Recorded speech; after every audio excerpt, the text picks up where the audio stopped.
हुआ जी लाइव। और सब बताइए, पढ़ लिख रहे हैं ना? घर कब जा रहे हैं?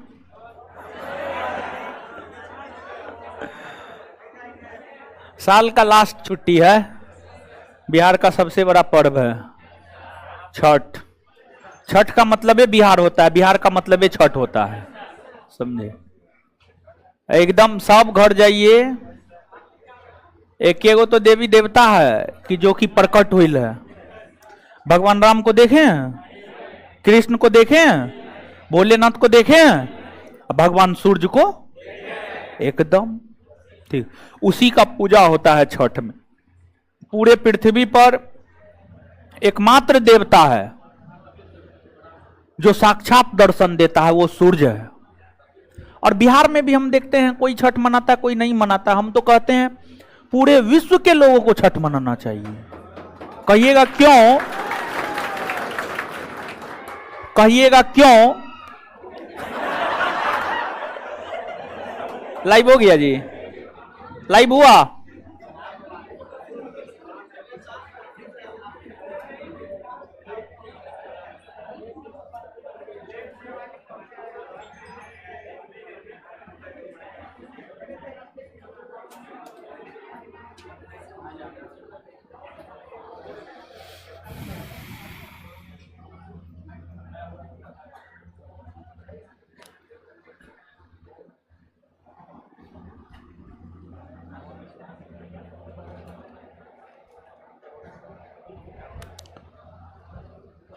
आज जो है वो क्लासरूम सेंटर की सब देखे, कोई फोन से बतिया रहा था, कोई फोन चला रहा था, व्हाट्सएप चला रहा था, कोई कुछ कर रहा था, कोई कॉपी पलट के पढ़ नहीं रहा था।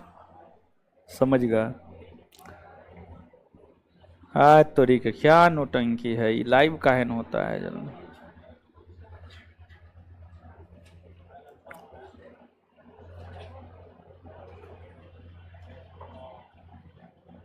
जल्दी लाइव हो जा। लाइव हो गया, मेरे मोबाइल में नहीं हो रहा है। मोबाइल का हो गया? इसको फ्लाइट मोड में डाल देते एक बार, ठीक है?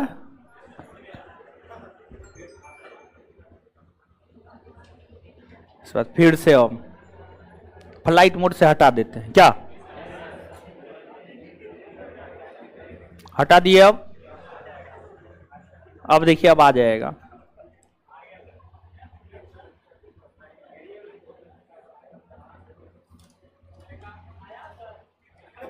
अब खोलेंगे तब ना। हाँ आ गया, अब आ गया, खुल गया।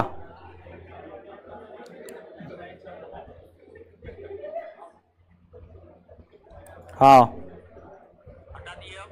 हाँ, देखिए आ गया ना। अब देखिए, अब आ जाएगा। आ गया है। चलिए,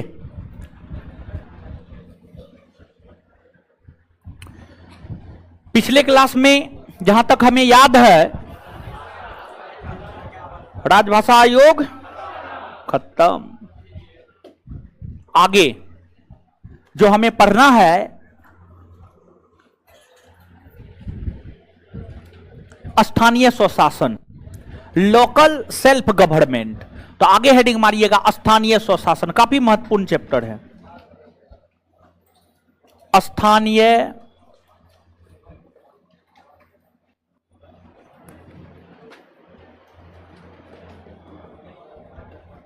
स्वशासन, लोकल सेल्फ गवर्नमेंट।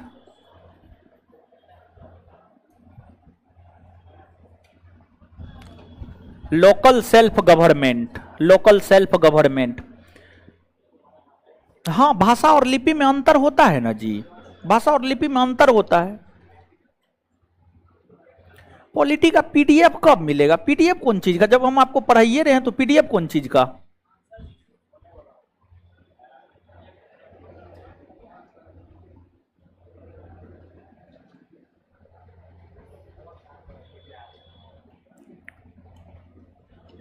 तो पॉलिटी का पीडीएफ चाहिए तो अभी पढ़ाने दीजिए, जब खत्म हो जाएगा तो टाइपिंग होल रहेगा तो चढ़ा देंगे आप।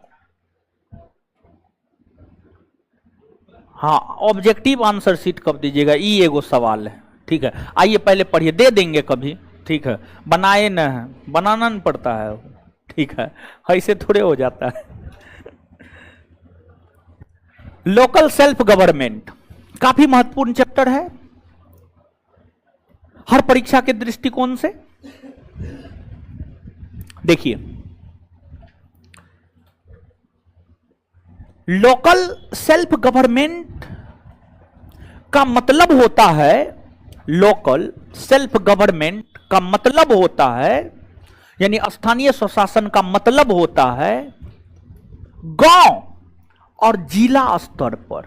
गांव, गांव गांव समझते हैं ना, विलेज, गांव, और जिला स्तर पर जो शासन होता है उसी को स्थानीय स्वशासन कहा जाता है। गांव और जिला स्तर पर जो शासन होता है उसी को स्थानीय स्वशासन कहा जाता है। और स्थानीय स्वशासन के अंतर्गत आम जनों के हाथ में पावर होता है, शक्ति होता है। मुखिया, सरपंच, समिति, ये सब आम लोग होता है, आपके बीच का लोग होता है, पावर उसके पास होता है। वार्ड पार्षद, महापौर, ये सब आपके बीच का लोग होता है, पावर उसके पास होता है।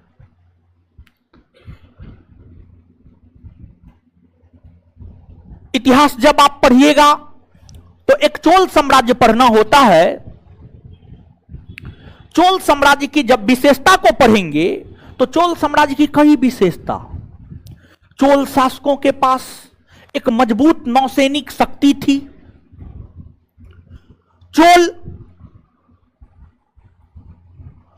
चोलों का जो शासन के क्षेत्र में सबसे बड़ी विशेषता रही वह स्थानीय स्वशासन, लोकल सेल्फ गवर्नमेंट। उसके शासन काल की सबसे बड़ी विशेषता रही है स्थानीय स्वशासन, local self government, local self government.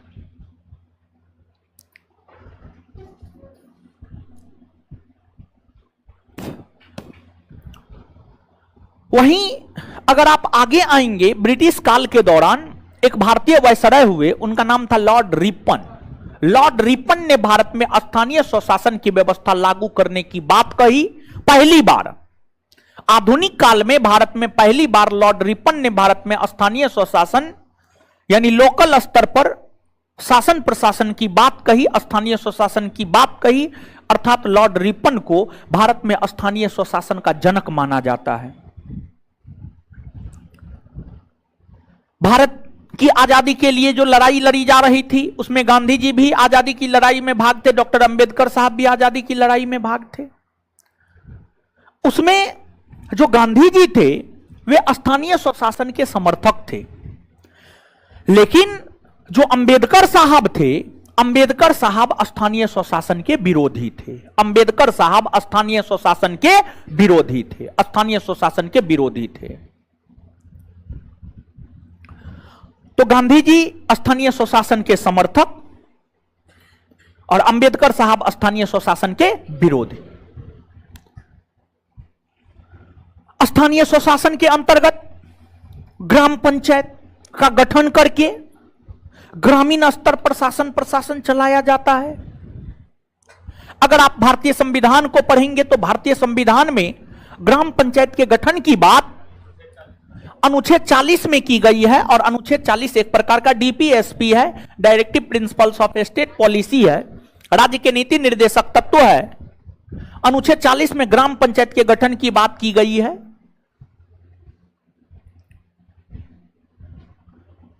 तो यहां तक कुछ चीजों को लिखिए, फिर आगे हम बताएंगे आपको।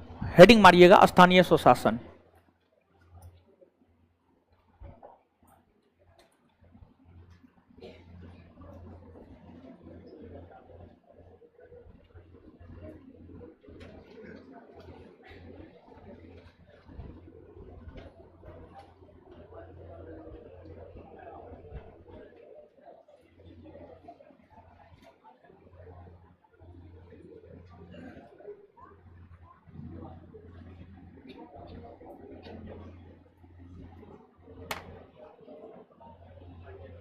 लिखिएगा।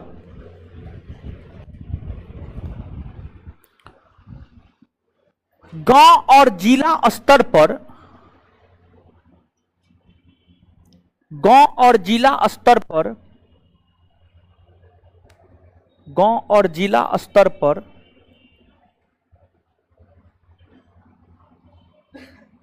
गांव और जिला स्तर पर होने वाले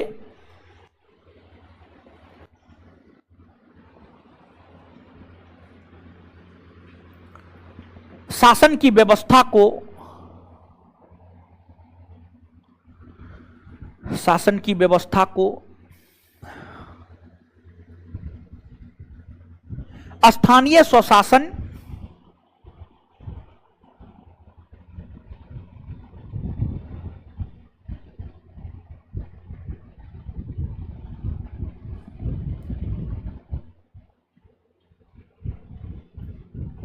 कहा जाता है।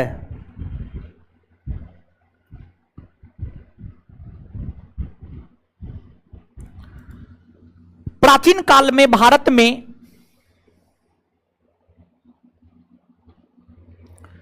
प्राचीन काल में भारत में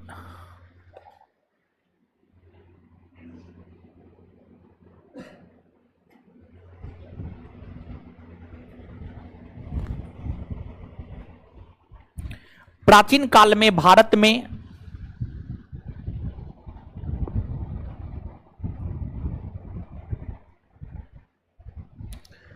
प्राचीन काल में भारत में चोल साम्राज्य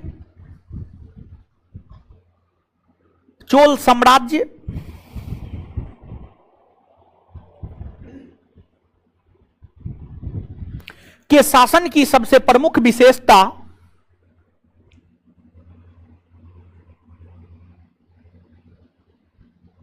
चोल साम्राज्य के शासन की सबसे प्रमुख विशेषता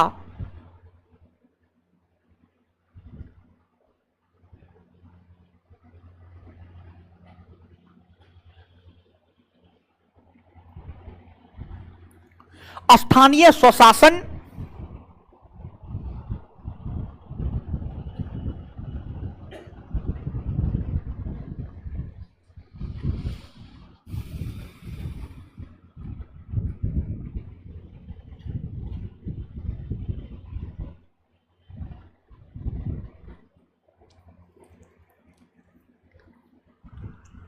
स्थानीय स्वशासन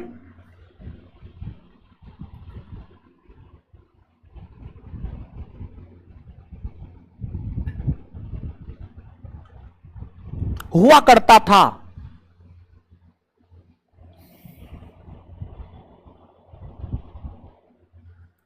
अगला पॉइंट स्टार मार के लिखिएगा, अगला पॉइंट स्टार मार के लिखिएगा।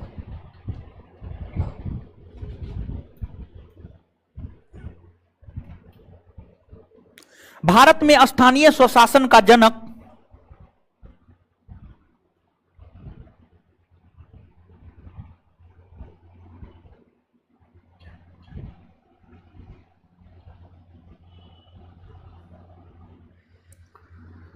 भारत में स्थानीय स्वशासन का जनक लॉर्ड रिपन,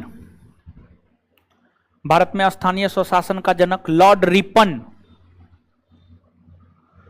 लॉर्ड रिपन को माना जाता है, लॉर्ड रिपन को माना जाता है।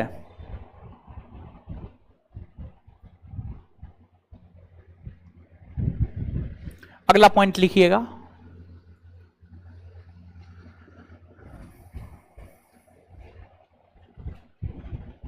महात्मा गांधी स्थानीय स्वशासन के समर्थक थे।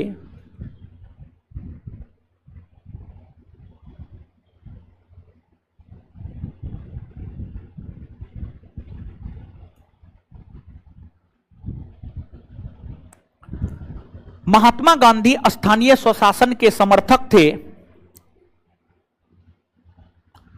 तो वहीं महात्मा गांधी स्थानीय स्वशासन के समर्थक थे, तो वहीं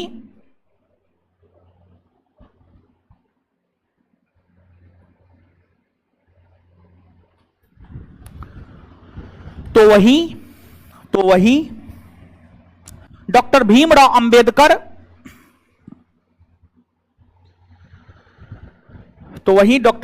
अंबेडकर, स्थानीय स्वशासन के प्रबल विरोधी थे। तो वही डॉक्टर भीमराव अंबेडकर स्थानीय स्वशासन के प्रबल विरोधी थे। तो वही डॉक्टर भीमराव अंबेडकर स्थानीय स्वशासन के प्रबल विरोधी थे। स्थानीय स्वशासन के प्रबल विरोधी थे। आगे स्टार मार के, भारतीय संविधान के अनुच्छेद 40 में, भारतीय संविधान के अनुच्छेद 40 में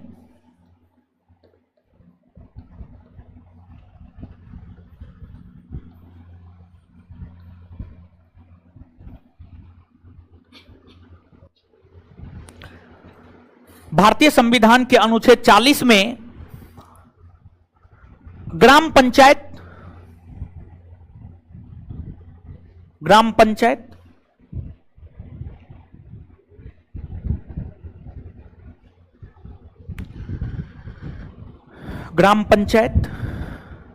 अनुच्छेद 40 में ग्राम पंचायत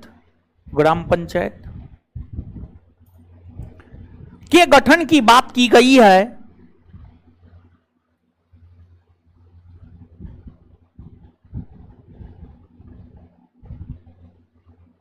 जो कि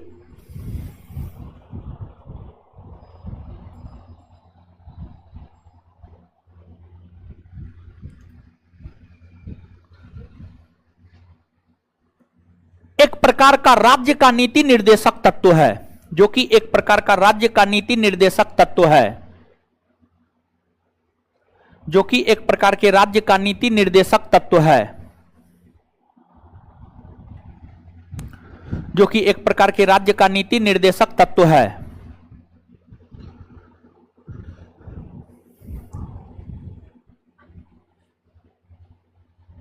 देखिए, एक विद्यार्थी बार बार कमेंट कर रहा था भाषा और लिपि में क्या अंतर है।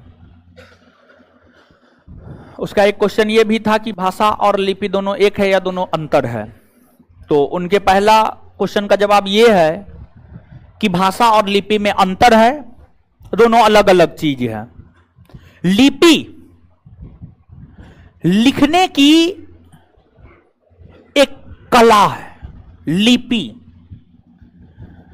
लिखने की एक पद्धति है, कला नहीं पद्धति है। लिपि लिखने की पद्धति को लिपि कहा जाता है। जैसे भारत में देवनागरिक लिपि लागू है। देवनागरिक लिपि में कुछ शब्द निर्धारित किए गए हैं, ओ आ से लेकर ज्ञा तक। ज्ञा योरोलोबो में सबसे अंतिम ज्ञा, समझ रहे हैं ना। हाँ, ये शब्द है। इस शब्द को मिलाकर आप ओ आ से लेकर योरोलोबो तक, जो ओ आ हर्षई दुर्गई हर्षऊ दुर्गऊ, को खो गो घो अंगो, चो छो टो चो छो, जो झो नो, टोठो तोथो पोफो योरोलोबो। समझ रहे हैं हम क्या बोल रहे हैं। हाँ, तो ये जो वर्णमाला के शब्द हैं, ये सब वर्णमाला के शब्द हैं। ये सब को बो कब, घो रो घर, अपना शब्द बना लीजिए और उसको लिखिए। और देवनागरिक लिपि में हम लोग, देवनागरिक लिपि की परंपरा है, हम कैसे लिखते हैं। जैसे कि मान लीजिए कि हमको कोई एक लाइन लिखना है, भारत को अखंड राष्ट्र बनाना है, भारत को अखंड राष्ट्र बनाना है। इसके लिए हम सभी भारतवासी फलना चिलना ढेकना। तो आप देखिए, इधर क्या है, दायां, क्या है, दायां दायां दायां है। इधर क्या है, बायां बायां बायां। बायां। तो आप देखिए, हम देवनागरिक लिपि में लिखे हैं, देवनागरिक लिपि में बायां से दायां जा रहे हैं, फिर जैसे यहां खत्म हुआ फिर नीचे आ गए और फिर बायां से दायां गए, समझ गए। तो लिपि लिखने की एक पद्धति है, भाषा, लैंग्वेज। भाषा क्या है? भाषा की अगर हम बात करें तो भाषा, लैंग्वेज, दो व्यक्ति के बीच संवाद, दो व्यक्ति के बीच संवाद की एक प्रक्रिया है।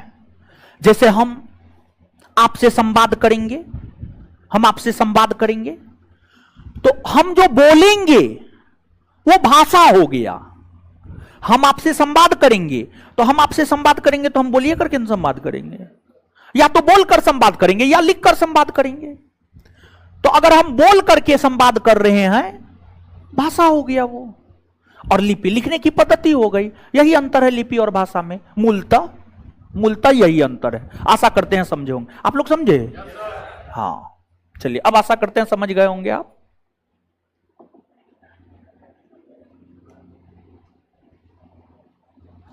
चलिए अब आगे आइएगा। देखिए, जहां जितना तक बता दिए थे वहां तक लिखा दिए हम, ठीक है। अब वहां से आगे बढ़ते। देखिए, भारत अभी भी, भारत की लगभग 70% आबादी, अभी भी भारत की लगभग 70% आबादी गांव में बसती है। मात्र 30% आबादी शहर में बसती है। जब हमारी अधिकतर आबादी गांव में बसती है, जब गांव का विकास होगा तब ना देश का विकास होगा जी। बिना गांव के विकास के क्या देश के विकास की संकल्पना आप कर सकते हैं? कभी नहीं कर सकते हैं। गांधी जी कहा करते थे भारत गांव में बसता है, और सच भी यही है कि भारत गांव में बसता है। गांधी जी तो आजादी के कुछ दिन बाद ही चल बसे, उनकी हत्या कर दी गई नाथूराम गॉडसे के द्वारा। आरएसएस विचारधारा से प्रभावित थे नाथूराम गॉडसे, और आरएसएस विचारधारा से जो लोग प्रभावित होते हैं वो नारा लगाते हैं, नाथूराम गॉडसे जिंदाबाद, गांधी मुर्दाबाद। लेकिन गांधी जिंदाबाद, नाथूराम गॉडसे मुर्दाबाद, क्योंकि उन्होंने हिंसा की है, हिंसा की है, हिंसा की है, हिंसा, हिंसा। और हिंसा किसी भी संस्कृति में बर्दाश्त नहीं है। हिंसा, भले मुस्लिम वर्ग के लोग हिंसा करते हो, लेकिन क्या उसके धर्म में हिंसा बर्दाश्त है? नहीं। कुरान को पढ़िएगा, एकदम नहीं, हिंसा की बात नहीं है। लेकिन लोग हिंसा करते हैं, वो अलग चीज है। और देखिए, हिंसा करने का कारण है, पता नहीं आपके बीच में समझाए, कहां समझाए, नहीं समझाए। देखिए, हिंदू संस्कृति और इस्लामी संस्कृति, हिंदू संस्कृति का उदय हड़प्पा काल से माना जाता है, और हड़प्पा काल में लोहा का प्रमाण नहीं मिला है। इससे यह पता लगता है कि हड़प्पावासी शांति प्रिय थे, वे युद्ध में विश्वास नहीं करते थे, वे युद्ध में विश्वास नहीं करते थे। और वहीं से हम लोग आगे बढ़े हैं। उसके बाद वैदिक, उसके बाद जो है अन्य राजवंश शासन किए, हम लोग उन्हीं के पीढ़ी हैं। तो हमारी संस्कृति के जो उदय हुई है, हड़प्पा संस्कृति, वह शांति प्रिय था। इसी वजह से हिंदू संस्कृति शांति प्रिय है आज तक। इस्लाम धर्म की स्थापना हजरत मोहम्मद साहब ने किया। हजरत मोहम्मद साहब मक्का का रहने वाला था, सऊदी अरब में मक्का पड़ता है, मक्का का रहने वाला था। हजरत मोहम्मद साहब ने, जब हजरत मोहम्मद साहब को आध्यात्मिक जीवन का पुनराभास हुआ, मतलब ज्ञान की प्राप्ति हुई, तो हजरत मोहम्मद साहब ने इस्लाम धर्म का प्रचार प्रसार मक्का के क्षेत्र में करना शुरू किया। और जब हजरत मोहम्मद साहब इस्लाम धर्म का प्रचार प्रसार मक्का के क्षेत्र में करना शुरू किया तो मक्का के लोगों ने कहा ये पगला गया, ठीक है, इसको मारो काटो भगाओ इसको। लेकिन हजरत मोहम्मद साहब भी अपना कुछ अनुयायी बना लिया था और हजरत मोहम्मद साहब स्वयं युद्ध लड़े। हजरत मोहम्मद साहब स्वयं युद्ध लड़े, बदरा का युद्ध, उहुद का युद्ध, डीच का युद्ध, 624, 625, 627, ये तमाम युद्ध हजरत मोहम्मद साहब के द्वारा स्वयं लड़ा गया था। हजरत मोहम्मद साहब के द्वारा स्वयं लड़ा गया था। और हजरत मोहम्मद साहब ने इस्लाम धर्म के विस्तार को लेकर तलवार उठाने का काम किया, युद्ध लड़ने का काम किया। इसलिए जो इस्लामी संस्कृति है उसकी उत्पत्ति तलवार से हुई है, तलवार से। इसलिए लोग जो है क्या होता है, वही होता है, मतलब थोड़ा सा हिंसक होता है। हम ये बात कह रहे थे, यानी मार काट में, तलवार गोली बंदूक में ज्यादा विश्वास करता है लोग। तो ये जो है यानी हमारी उत्पत्ति के ऊपर हर चीज निर्भर करता है। अब मान लीजिए कि हमारे माता पिता का संस्कार अच्छा है तो निश्चित तौर पर मेरा संस्कार अच्छा होगा। अगर हमारे माता पिता का संस्कार खराब है तो निश्चित तौर पर हमारा संस्कार खराब होगा। माता पिता के संस्कार के ऊपर ही बच्चों का संस्कार निर्भर करता है, समझ गए? ये एकदम सत्य है। माता पिता का गुण आप में होगा, अच्छा गुण हो बुरा गुण हो, एकदम निश्चित तौर पे होगा, समझ गए? तो भारत गांव में बसता है, ग्रामीण क्षेत्र का विकास होने चाहिए। यह बात भारत के प्रथम प्रधानमंत्री पंडित नेहरू भी समझते थे।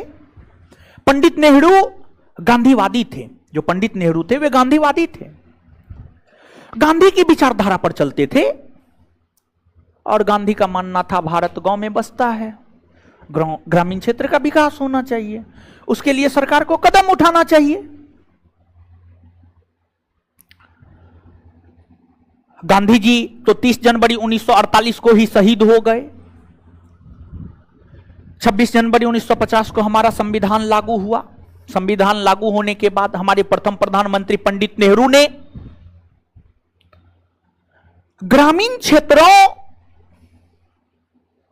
का विकास हो सके, इसको लेकर हमारे प्रधानमंत्री पंडित जवाहरलाल नेहरू ने 2 अक्टूबर 1952 को सामुदायिक विकास कार्यक्रम की शुरुआत की। सामुदायिक विकास कार्यक्रम की शुरुआत की।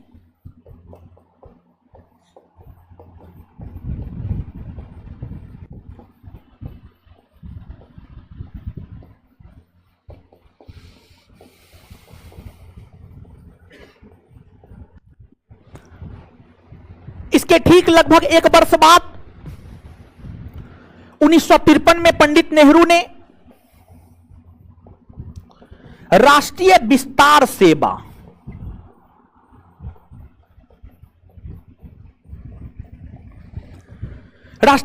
सेवा नामक कार्यक्रम की भी शुरुआत की। तो पंडित नेहरू ग्रामीण क्षेत्र का विकास हो सके, इसको लेकर 1952 में सामुदायिक विकास कार्यक्रम और इसको लेकर 1953 में राष्ट्रीय विस्तार सेवा कार्यक्रम की शुरुआत पंडित नेहरू के द्वारा की गई। लेकिन यह दोनों संगठन अपने लक्ष्य को प्राप्त करने में असफल हो गया। मतलब जिस रफ्तार से ग्रामीण क्षेत्र में विकास होने चाहिए थे, उस रफ्तार से विकास ग्रामीण क्षेत्रों में नहीं हुआ। तत्पश्चात ग्रामीण क्षेत्रों में विकास क्यों नहीं हो पा रहे हैं, इसकी जांच हेतु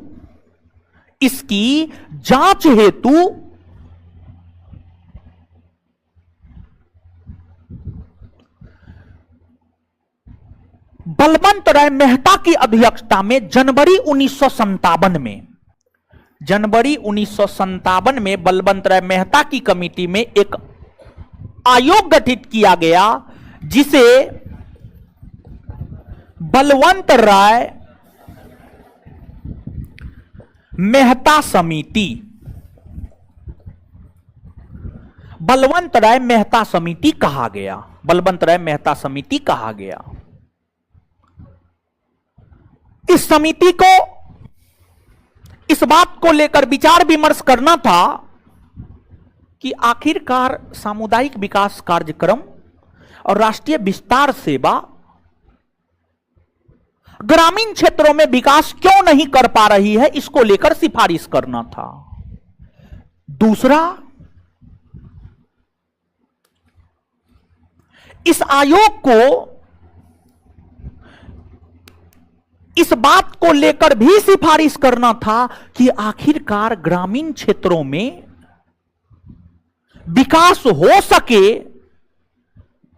इसके लिए कौन से कदम उठाए जाए, इसके लिए कौन से कदम उठाए जाए। ये दोनों पहलू पर बलवंत राय मेहता समिति को विचार करना था। बलवंत राय मेहता समिति ने दोनों पहलुओं पर विचार करते हुए अपनी सिफारिश नवंबर 1957 में की, नवंबर 1957 में की। जब बलवंत राय मेहता समिति ने अपनी सिफारिश की तो उस सिफारिश में बलवंत राय मेहता कमेटी ने यह कहा कि अगर ग्रामीण क्षेत्रों में विकास करना है तो उसके लिए पंचायती राज व्यवस्था का गठन करना होगा, उसके लिए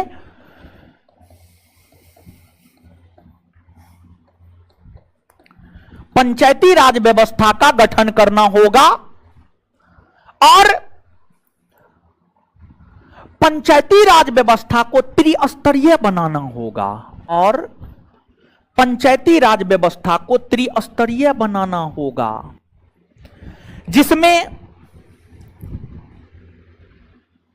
जिसमें ग्राम स्तर पर ग्राम पंचायत होगा,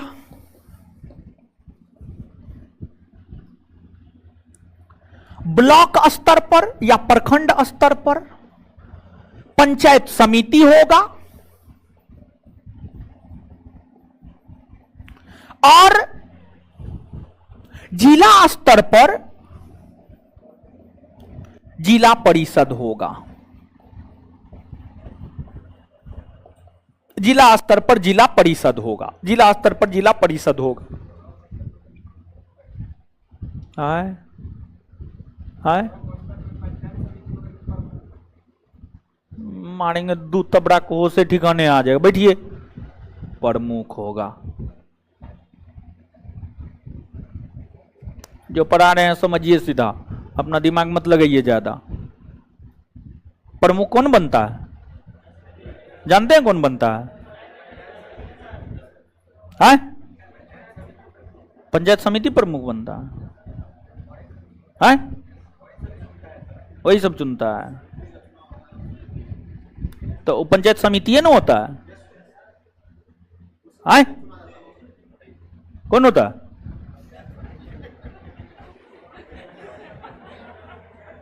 बैठिए। चलिए आगे आइएगा।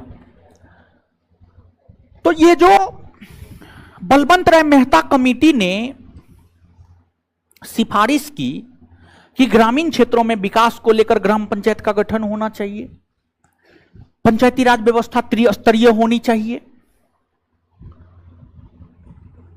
उसकी इस सिफारिश को पंचायती राज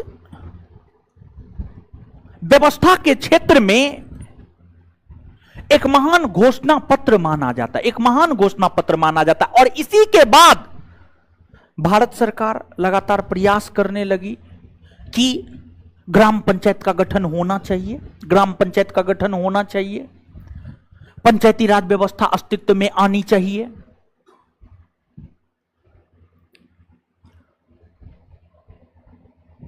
इसके बाद भारत के प्रथम प्रधानमंत्री पंडित जवाहरलाल नेहरू ने 2 अक्टूबर 1969 को राजस्थान के नागौर में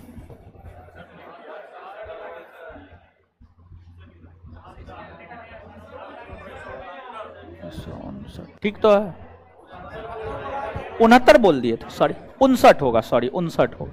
2 अक्टूबर 1959 को राजस्थान के नागौर में सर्वप्रथम पंचायती राज का गठन किया, सर्वप्रथम पंचायती राज का गठन किया। और इसके बाद 11 अक्टूबर 1959 को आंध्र प्रदेश के महबूबनगर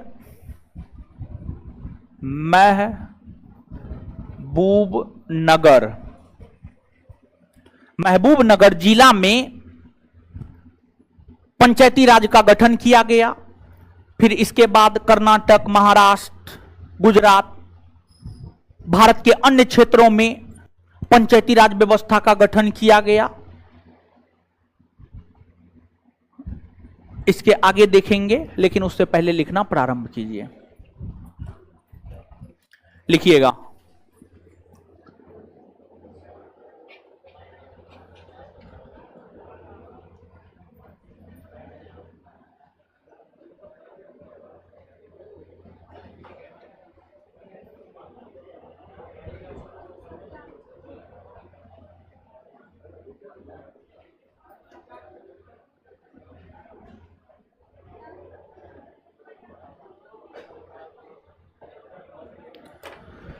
चलिए लिखिएगा।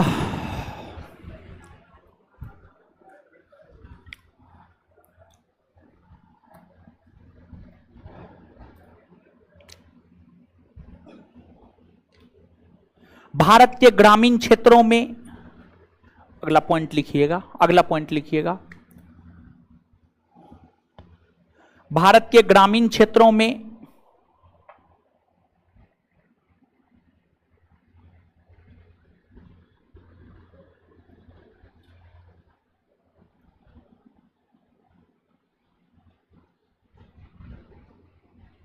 भारत के ग्रामीण क्षेत्रों में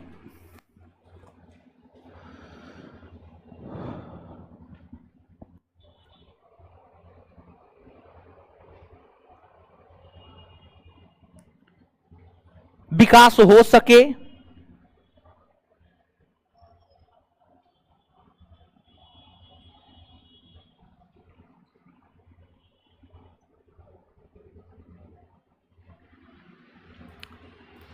इसको लेकर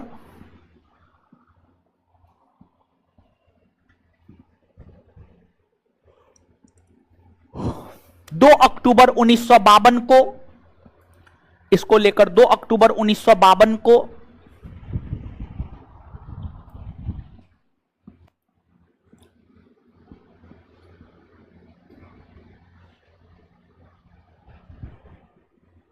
सामुदायिक विकास कार्यक्रम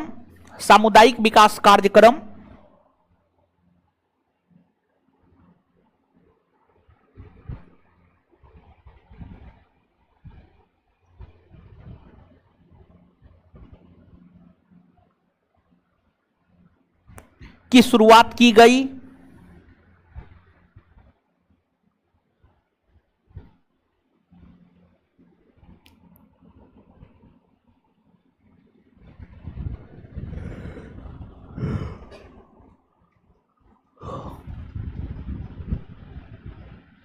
तथा 1953 ईस्वी में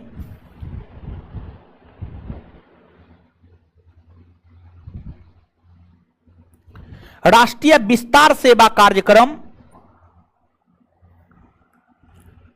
तथा 1953 ईस्वी में राष्ट्रीय विस्तार सेवा कार्यक्रम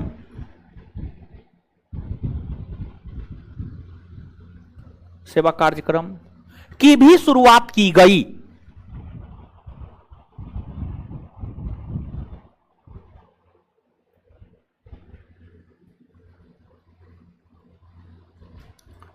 लेकिन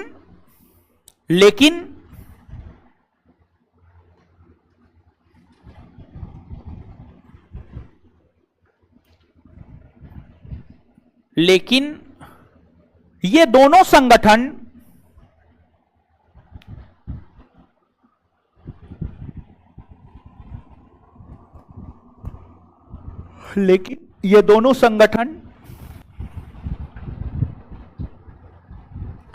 अपने लक्ष्य को प्राप्त करने में असफल हो गया।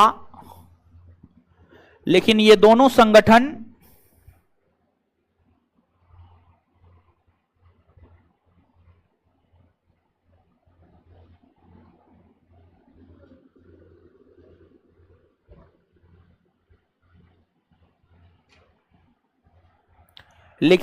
संगठन अपने लक्ष्य को प्राप्त करने में असफल हो गया। अपने लक्ष्य को प्राप्त करने में असफल हो गया।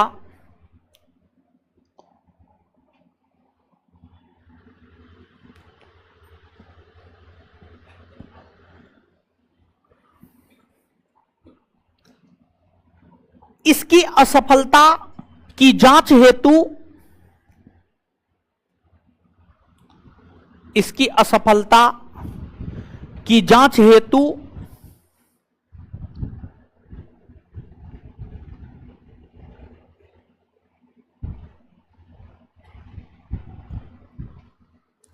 हेतु तथा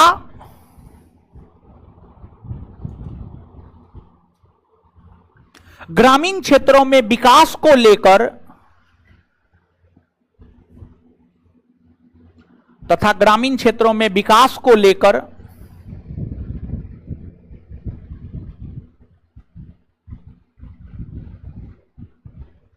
कौन से कदम उठाए जाए,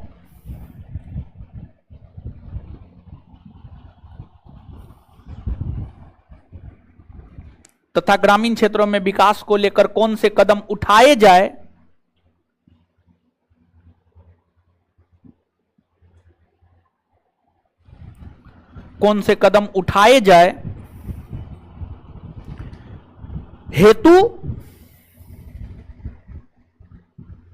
हेतु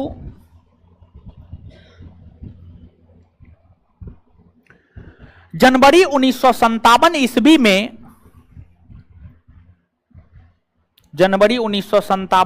में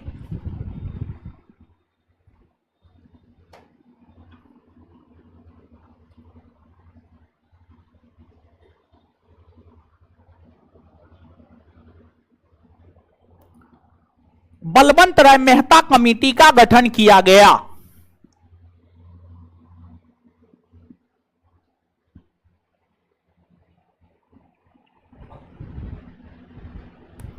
बलवंत राय मेहता कमेटी का गठन किया गया।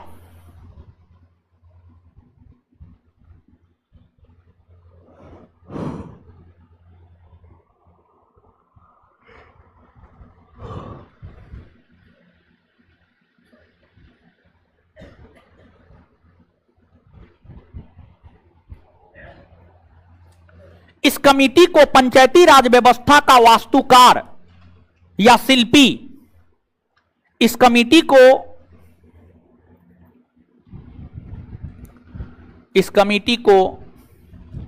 पंचायती राज व्यवस्था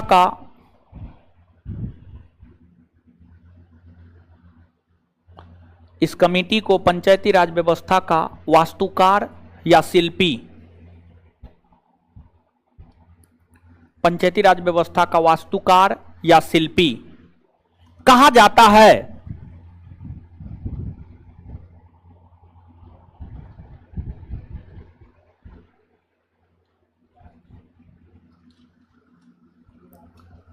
इस कमेटी को पंचायती राज व्यवस्था का वास्तुकार या शिल्पी कहा जाता है। Full stop. यह कमेटी, उसी में लिखते जाइए, यह कमेटी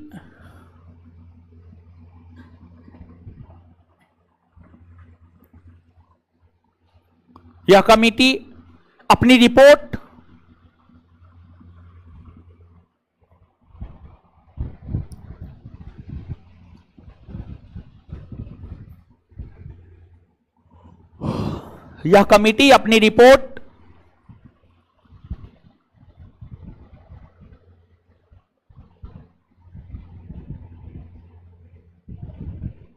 नवंबर 1957 में प्रस्तुत की। यह कमेटी अपनी रिपोर्ट नवंबर 1957 में प्रस्तुत की।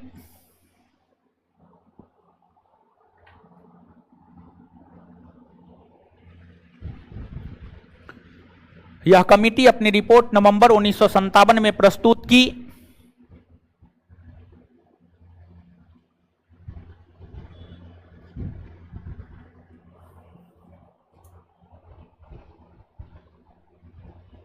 इस कमेटी ने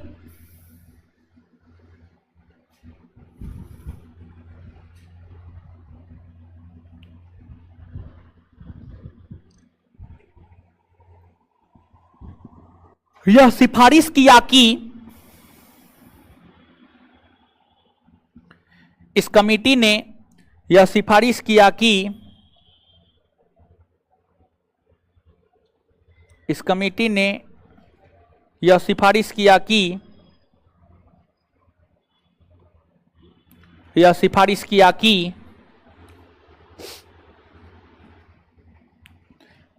पंचायती राज का गठन होना चाहिए। पंचायती राज का गठन होना चाहिए।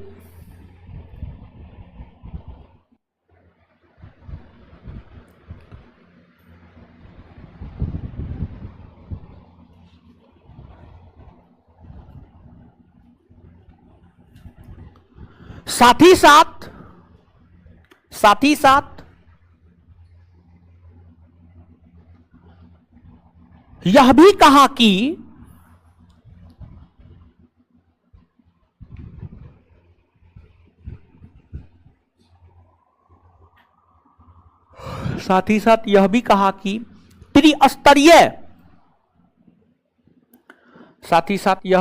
कि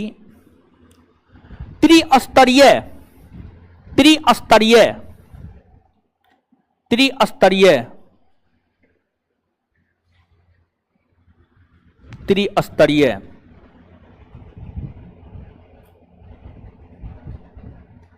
शिल्पी मतलब निर्माता, निर्माणकर्ता। शिल्पी मतलब निर्माता, निर्माणकर्ता।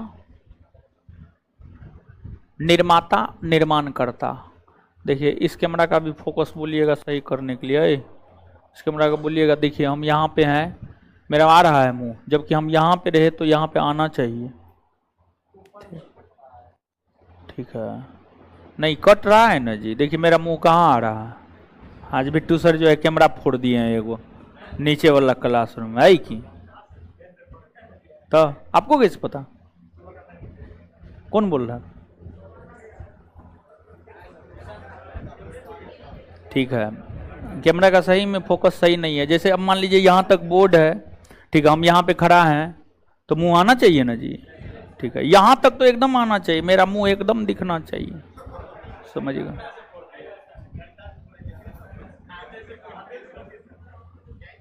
लिए ऐसे पकड़े, हाँ, अरे वो नोचे ऊंचे पहले, ठीक है, पहले नोचे पटके। तो ये तो अथी लगा हुआ है ना। हाँ ठीक है, उसी का दिन था, इसी कारण उसको याद है। कितना घाटा लगा हमको पता है ये सब चीज में, बताइए। लोग घाटा लगा देते हैं महाराज। चलिए, क्लास नहीं हुआ है, सबसे बड़ा घाटा तो यही है। ठीक है, विद्यार्थी अगर क्लास से लौटता है ना तो गाली देता है वो। ठीक है, पहले वाला बात थोड़े है द्रोणाचार्य वाला, अर्जुन वाला। अब गरियाबा मास्टर को, अरे सही बता रहे हैं हम आपको। विद्यार्थी क्लास से लौटता गाली देते जाता है, हम खुद सुने हैं। चलिए, साथ ही साथ यह भी कहा कि त्रिस्तरीय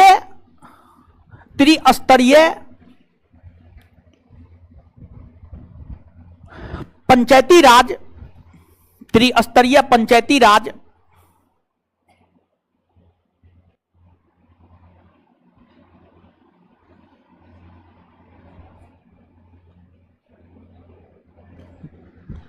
त्रिस्तरीय पंचायती राज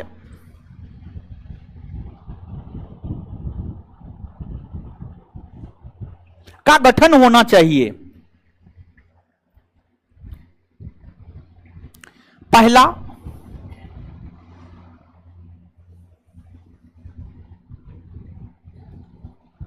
ग्राम स्तर पर ग्राम पंचायत, पहला ग्राम स्तर पर ग्राम पंचायत।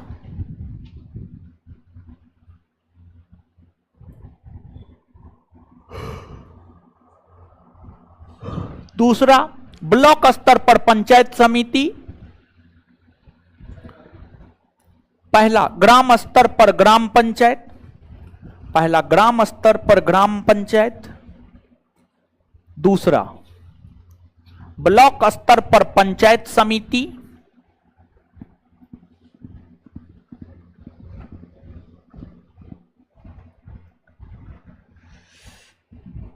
जिला स्तर पर जिला परिषद।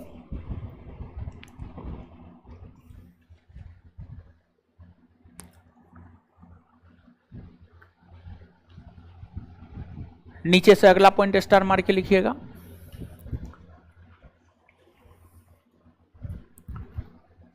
बलवंत राय मेहता कमेटी के रिपोर्ट को स्वीकार, अगला पॉइंट लिखिएगा। बलवंत राय मेहता कमेटी के रिपोर्ट को स्वीकार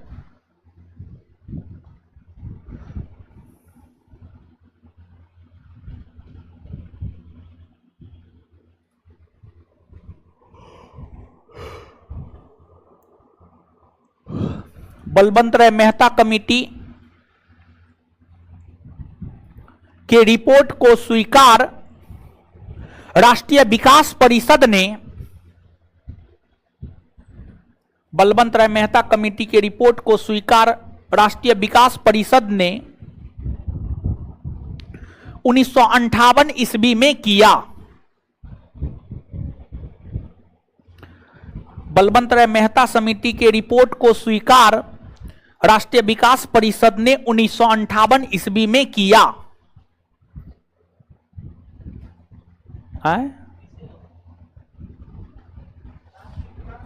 बलवंत राय मेहता समिति के रिपोर्ट को स्वीकार राष्ट्रीय विकास परिषद ने 1958 ईस्वी में किया।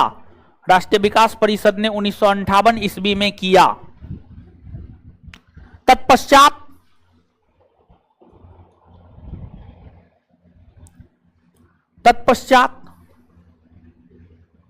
सर्वप्रथम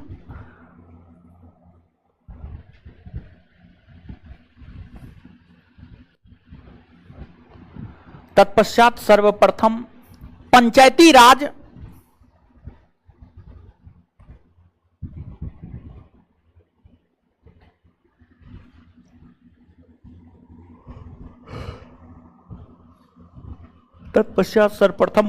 राज का उद्घाटन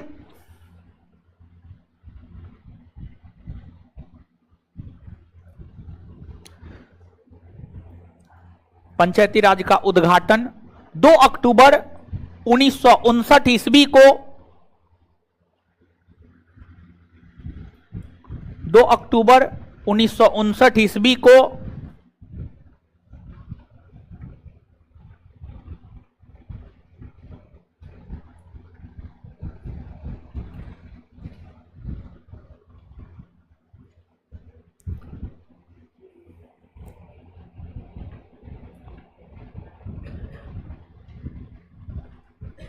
राजस्थान के नागौर जिला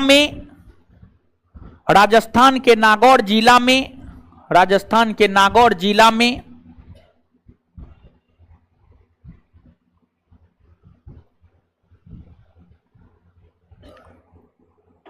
भारत के प्रथम प्रधानमंत्री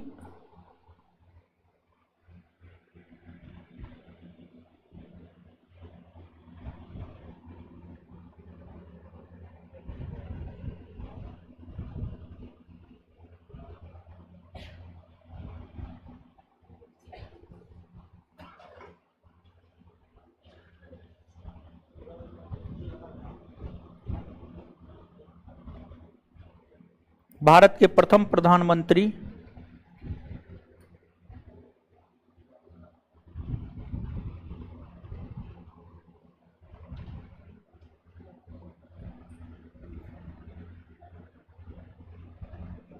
पंडित जवाहरलाल नेहरू के द्वारा किया गया। भारत के प्रथम प्रधानमंत्री पंडित जवाहरलाल नेहरू के द्वारा किया गया। इसके बाद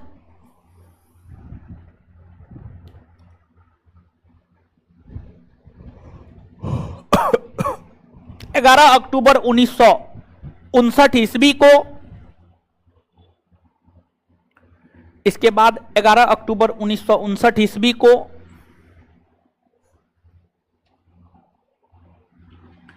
आंध्र प्रदेश के महबूबनगर जिला में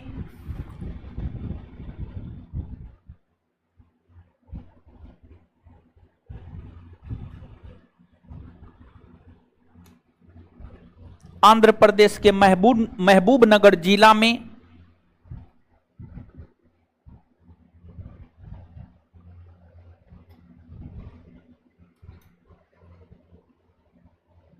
पंचायती राज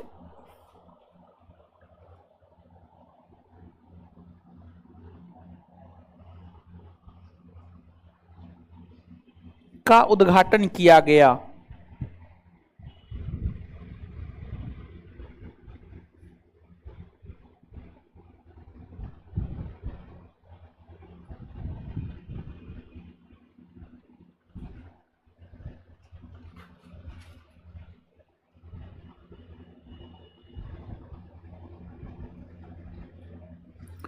चलिए अब देखिएगा, इसके बाद जो है आपको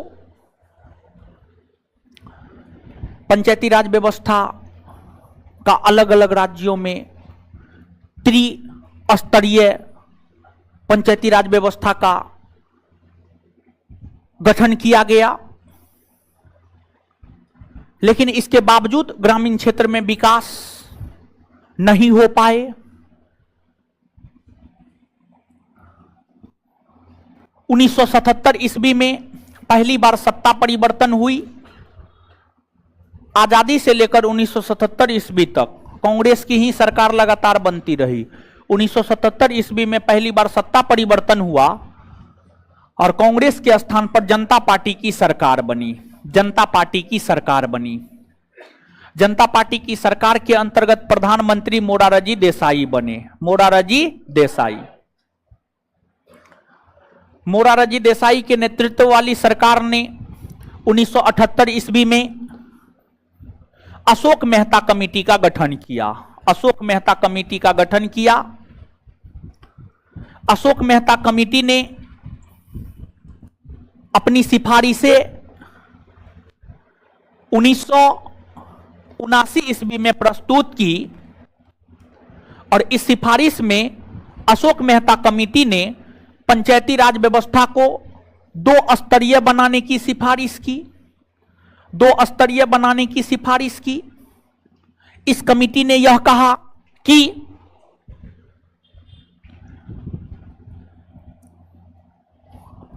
15,000 आबादी वाले ग्रामीण क्षेत्र को मिलाकर मंडल पंचायत का गठन करना चाहिए। मंडल पंचायत का गठन करना चाहिए और जिला स्तर पर जिला परिषद का गठन करना चाहिए। जिला स्तर पर जिला परिषद का गठन करना चाहिए। जिला स्तर पर जिला परिषद का गठन करना चाहिए। साथ ही साथ अशोक मेहता कमेटी ने यह भी कहा कि पंचायती राज व्यवस्था को संवैधानिक दर्जा दिया जाना चाहिए। पंचायती राज व्यवस्था को संवैधानिक दर्जा दिया जाना चाहिए।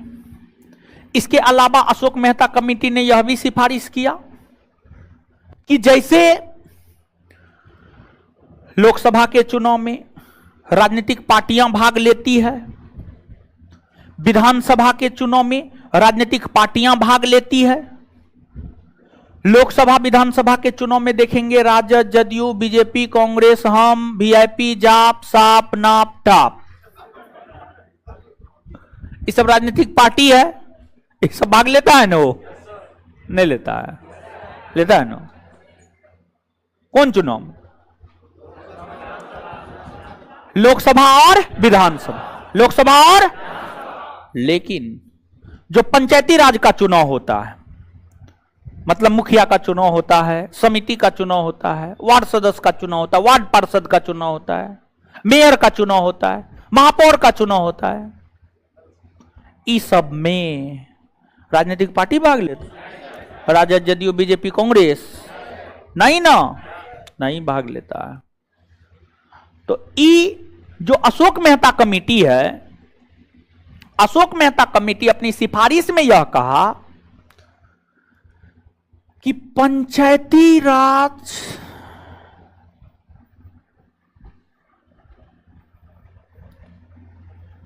का चुनाव दलगत होनी चाहिए, मतलब इस चुनाव में भी राजनीतिक पार्टी भाग ले।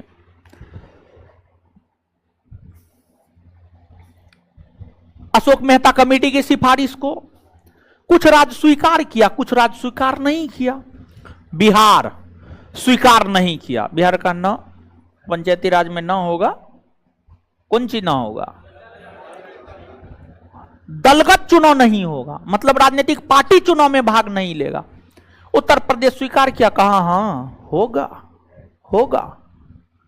उत्तर प्रदेश में देखेंगे जो पंचायती राज का चुनाव होता है, सपा, बसपा, बीजेपी, कांग्रेस, राजभर की पार्टी और बहुते सारी है, बहुत सारा है, बहुते सारा पार्टी है, सब भाग लेता है। तो ये तमाम प्रकार की सिफारिशें अशोक मेहता कमेटी के द्वारा किया गया। अशोक मेहता कमेटी के रिपोर्ट को भी लागू किया गया, लेकिन फिर भी जो जिस रफ्तार से ग्रामीण क्षेत्र में विकास होना चाहिए वह नहीं हुआ। ठीक है, अब नीचे से हेडिंग मारिएगा, अशोक मेहता कमेटी।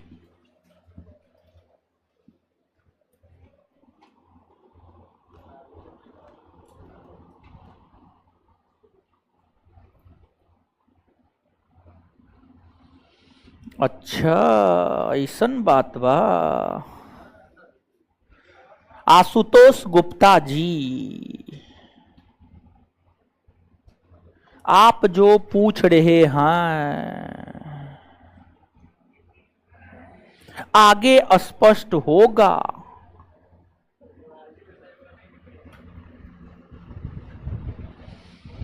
आगे स्पष्ट नहीं करेंगे तो फिर दोबारा पूछ लीजिए, क्योंकि अभी वहां तक आए नहीं हैं। आपका क्वेश्चन क्या है? बढ़िया से पढ़ो नहीं किए हैं सर। इसका विवरण डीपीएसपी में, तो किसी स्टेट का मन होगा तो रख सकता है और नहीं होगा तो नहीं। देखिए, निश्चित तौर पर यह डीपीएसपी में है। राज्य का मन होगा तो लागू कर सकता, नहीं मन होगा नहीं लागू करेगा। जैसे दिल्ली में पंचायती राज व्यवस्था लागू है, नहीं है। मेघालय में लागू है, नहीं है, नहीं है। लेकिन ध्यान दीजिएगा, पंचायती राज व्यवस्था को 73वां संविधान संशोधन के तहत संवैधानिक दर्जा मिला है, और संवैधानिक दर्जा मिला है इसलिए अधिकतर राज्यों ने इसे अपने यहां लागू किया है। कुछ राज्यों ने अपने यहां लागू नहीं किया है। आगे ये सब बात स्पष्ट होगा जब अनुच्छेद पे आएंगे ना। 243 A B C D E F G H I J K L M N O P Q R S T U V W X Y Z, Z A, Z B, Z C, Z D, Z E, Z G, Z H तक है। हाँ, क्या heading मारे हैं? Ashok Mehta committee. लिखिएगा,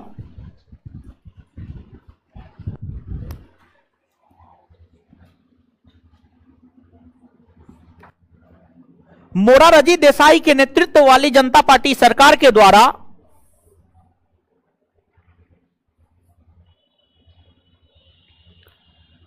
मोरारजी देसाई के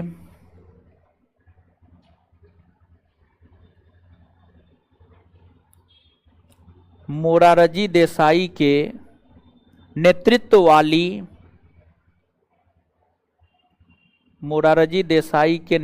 वाली जनता party सरकार के मोरारजी देसाई के नेतृत्व वाली जनता पार्टी सरकार के द्वारा 1978 ईस्वी में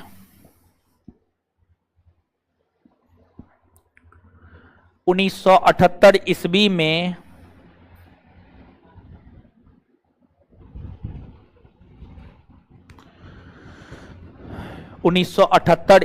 में अशोक मेहता कमेटी का गठन किया गया।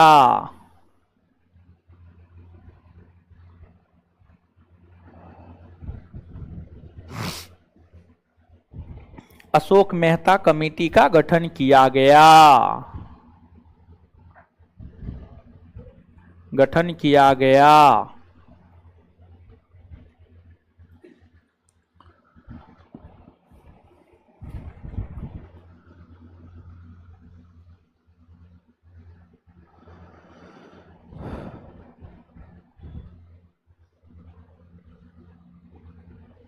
इस कमेटी ने अपनी रिपोर्ट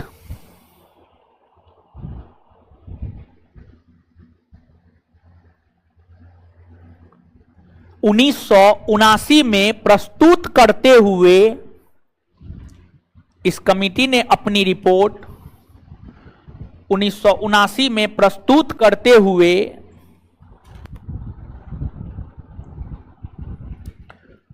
निम्न सिफारिशें की।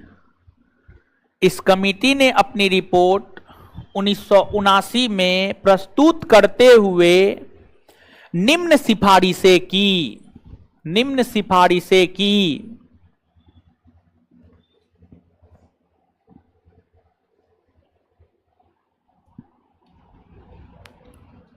Akshay Kumar, daily live class होता है, एक दिन पॉलिटी होता है और एक दिन बायोलॉजी होता है, होता डेली है। अब अगर आपने पॉलिटी परचेज किया है तो एक दिन छोड़ एक दिन होता है ना। मंगल, बृहस्पति, शुक्र। अगर आपने सिर्फ पॉलिटी परचेज किया है तो मंगल को हम मिलेंगे, बृहस्पतिवार को मिलेंगे और शुक्रवार को मिलेंगे। अगर आप दोनों परचेज किए हुए हैं तब तो आपको कोई दिक्कत है ना, तभी क्वेश्चन है ना पूछते हैं का जी। हाँ लिखिए सिफारिश की। एक नंबर में पंचायती राज व्यवस्था 2 स्तरीय होनी चाहिए।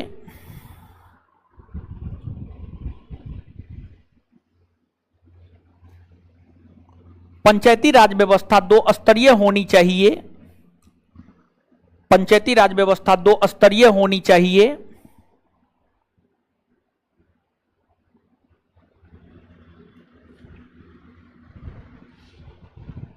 दो स्तरीय होनी चाहिए। हाँ होनी चाहिए। एक नंबर में 15,000 की जनसंख्या पर मंडल पंचायत,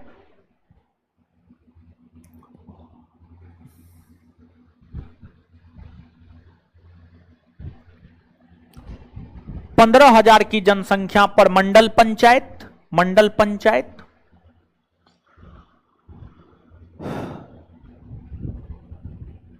2 नंबर में जिला स्तर पर जिला परिषद।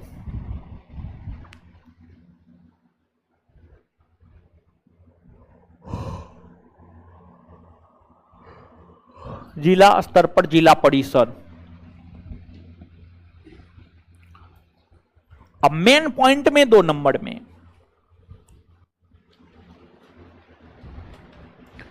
पंचायती राज व्यवस्था को संवैधानिक दर्जा दिया जाना चाहिए।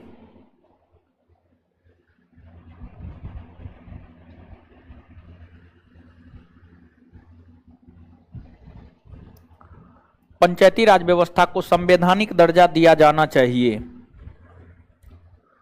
पंचायती राज व्यवस्था को संवैधानिक दर्जा दिया जाना चाहिए।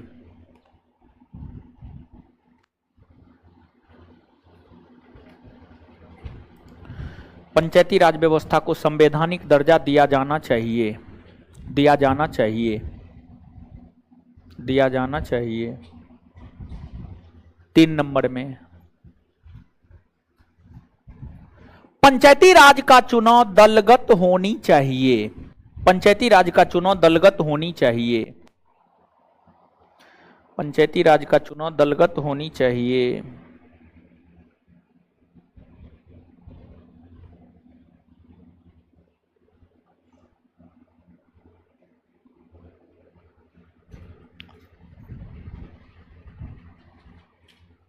रवि यादव जी, ऐसे नहीं होगा। कमेंट करने से थोड़े हम आपको ऑनलाइन कर देंगे। उसका एक निश्चित प्रोसेस होता है, उस प्रोसेस से आपको गुजरना होगा, तब आपका ऑनलाइन हो पाएगा, अदरवाइज नहीं हो पाएगा।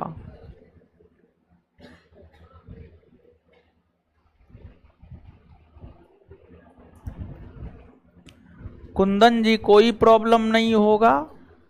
आज से लाइव क्लास कीजिए, पिछला जो हो गया है उसको जो है ये कीजिए, मतलब डेली रूटीन बना लीजिए। कम से कम एक दिन में 1 वीडियो या 2 वीडियो देखिए। प्रॉब्लम क्या होगा? प्रॉब्लम कुछ नहीं। प्रॉब्लम क्या होता है? प्रॉब्लम कुछ होता है जी? कुछ नहीं होता है।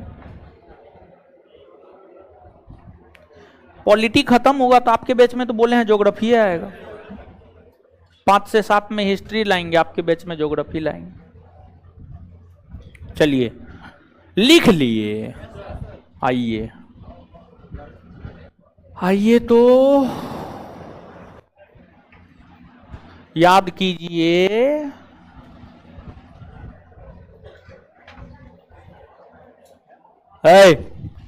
आइए बोर्ड पे, बोर्ड पे आइए। इधर उधर मत कीजिए, एकदम कॉपी उपी समेटने लगे। जाने के लिए तो एकदम तैयार रहते हैं, समझे? बड़ी दिक्कत है। देखिए ये तो मोच कटा लिया, भगत सिंह से गांधी जी बन गया। चलिए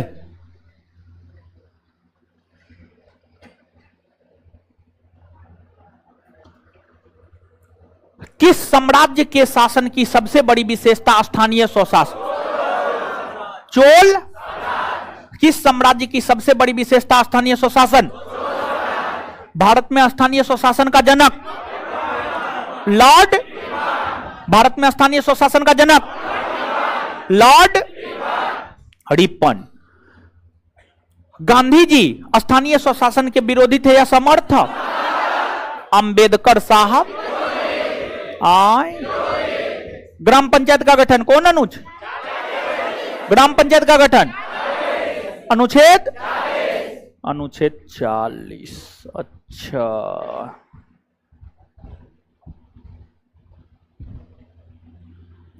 सामुदायिक विकास कार्यक्रम की शुरुआत कब हुई? सामुदायिक विकास कार्यक्रम की शुरुआत राष्ट्रीय विस्तार सेवा कार्यक्रम। राष्ट्रीय विस्तार सेवा कार्यक्रम बलवंत राय मेहता कमेटी का गठन कब हुआ?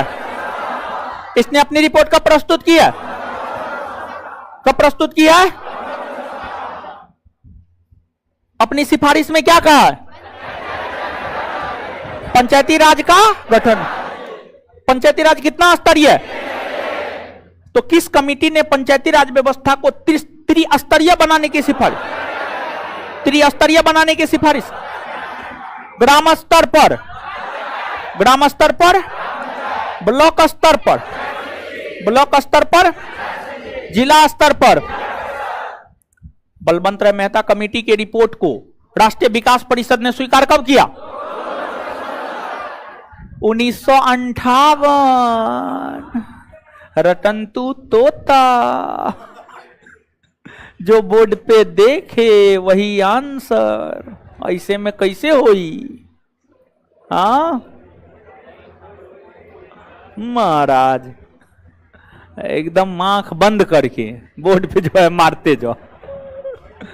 जीवन बर्बाद हो जाएगा ऐसे में, सोच समझ के उत्तर दीजिए। सब बात बोर्ड पे थोड़ी लिखते हैं, मैक्सिमम बात लिखते हैं, कुछ ही बात नहीं लिखते हैं, क्योंकि हमको पता है आपका स्तर बहुत ऊपर है। तो जो बलवंत राय मेहता कमेटी की रिपोर्ट है, उसे स्वीकार राष्ट्रीय विकास परिषद ने कब किया? 1958। पंचायती राज का गठन सर्वप्रथम भारत के किस राज्य में हुआ? राजस्थान में। कहां? कब? 2 अक्टूबर 1900। और राजस्थान के बाद आंध्र प्रदेश के महबूब। कब? अशोक मेहता कमेटी का गठन कब हुआ? अशोक मेहता कमेटी का गठन कब हुआ? है ना? है, सुनिए ना, 1977 में गठन हुआ है। 1978 में रिपोर्ट दिया है। सॉरी, एक वर्ष हमारा आगे बढ़ा दिए। आज तारीख है अशोक मेहता कमेटी का गठन, सॉरी गलती हो गया है, आज तारीख है ना? पूरा नहीं काटना है, आप लोग पूरा नहीं काटिएगा, आप लोग सिर्फ ईस्वी को काटिएगा। अशोक मेहता कमेटी का गठन 1977 और रिपोर्ट दिया 1978। चलिए ऑनलाइन वाले लोग सही कर लीजिएगा, सही कीजिएगा ये हीरो सब।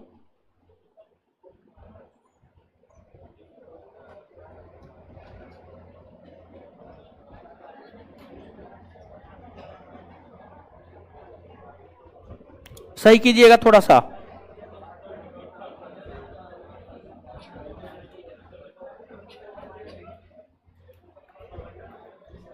सही कर लीजिएगा, ऑनलाइन ऑफलाइन सबको बोल रहे हैं। गठन 1977, रिपोर्ट 1978। तो अशोक मेहता कमेटी का गठन कब हुआ? रिपोर्ट कब दी है? अशोक मेहता कमेटी ने पंचायती राज व्यवस्था को कितना स्तरीय बना? कितना स्तरीय? पहला मंडल, पहला, दूसरा बात क्लियर, इतना याद हो गया ना? हाँ, इससे आगे अगले क्लास में हमको निकलने दीजिए, तब आराम से प्यार से निकल जाइएगा, हमको निकलने दीजिए। धन्यवाद सभी लोगों का।